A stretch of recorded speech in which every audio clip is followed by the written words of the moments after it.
The seventh and final step of your transformation into an immortal is that you actually make use of the higher possibilities of your new vehicle. You enter the car and actually go off. In concrete terms, this means you begin to use the higher senses and the higher powers of your soul. To this end, we propose to begin with some exercises.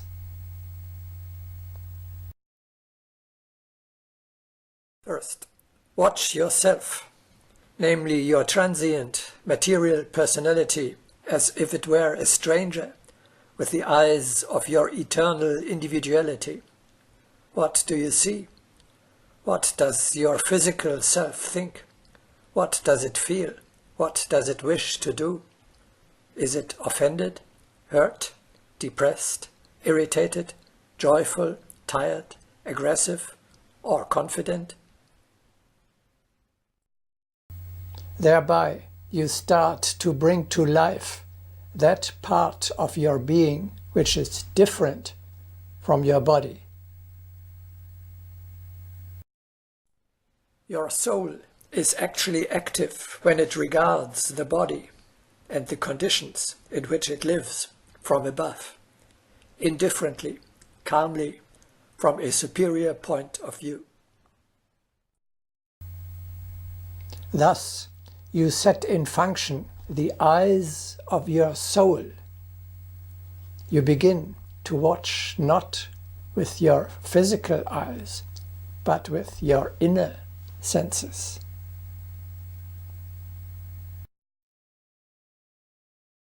Draw your consciousness within and look out on life from your own vantage ground, from your own center.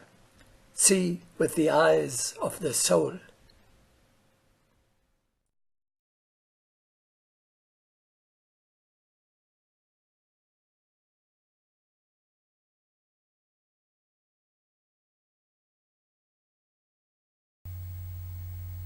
Awaken to life the other senses of your higher self as well by using them, especially the heart. For example, practice the feeling of the heart in order to grasp the nature of another man. Can you trust him? Does he mean well with you, or does he just make nice words? Or listen to the voice of the heart, which tells you reliably what is good and what is bad for you. For example, certain food or amount of food, certain medicines or treatments, distractions, places, activities, times of sleep, climates, spiritual teachings, diets, people, situations. All this and much more is judged by the heart with unerring certainty.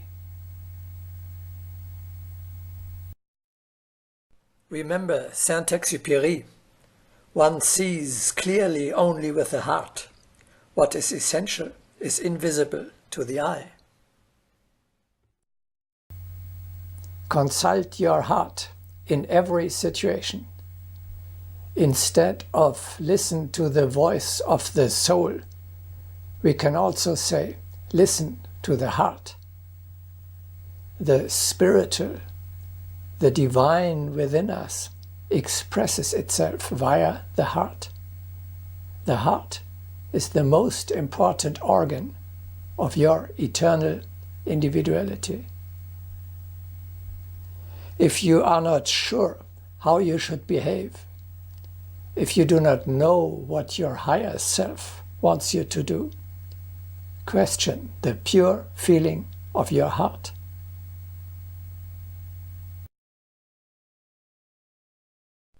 So you deny the most divine if you do not mind the illusions of the heart.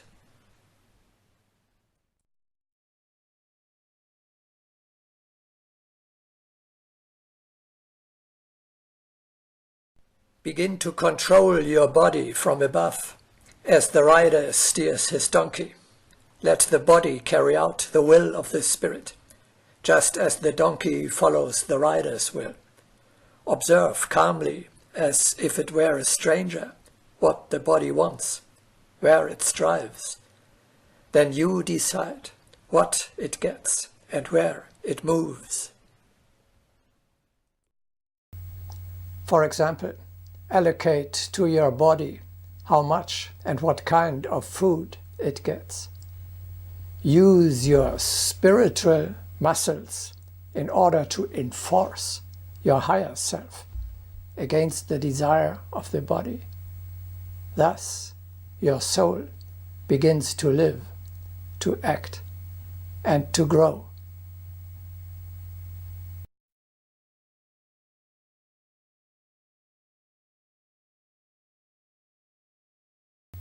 The need to control your lower self through your eternal individuality refers not only to the physical body, but to your feelings, your thoughts, and your instincts as well.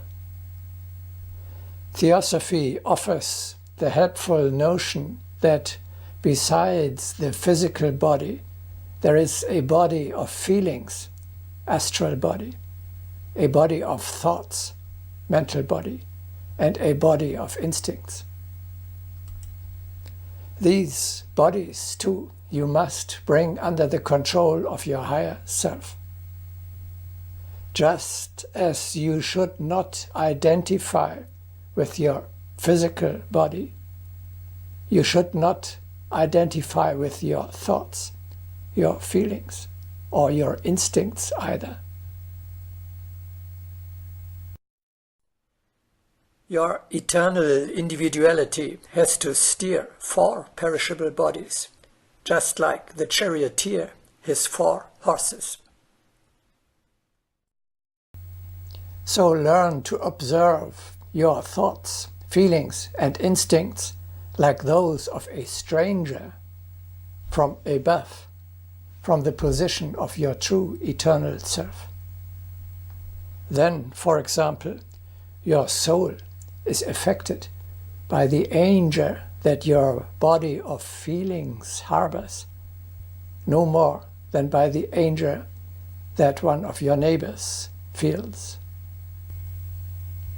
Next, strive to decide from the perspective of your higher self which thoughts, feelings, and instincts you wish to allow to express themselves, and which you want to reject, which you want to follow, and which not.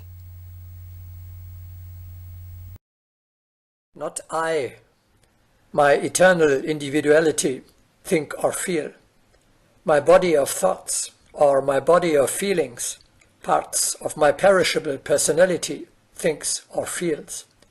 I, anima, rule this thinking and feeling. Begin with rejecting negative thoughts or feelings and replacing them with positive ones.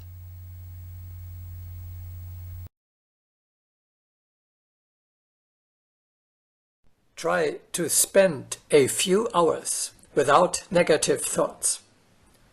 You can hardly imagine how difficult this is.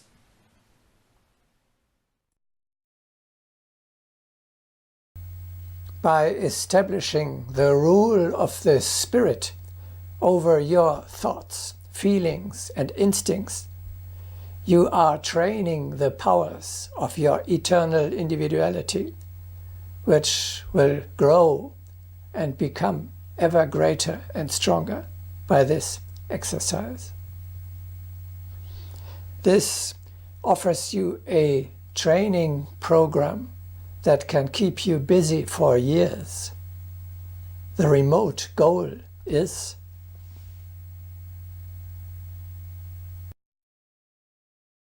nothing but the divine thinks within you, speaks out of you, and acts with you.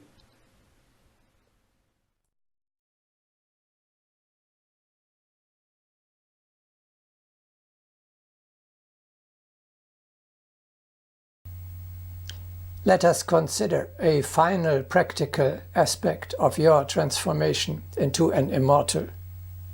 At every moment, both sides of your being, the spiritual and the material one, are trying to express themselves. There is a constant struggle between these two. When you reveal the divine side of your nature, you are an immortal. When you manifest the material aspect, you are only mortal. At any moment, you have to choose which of the two parts you wish to express.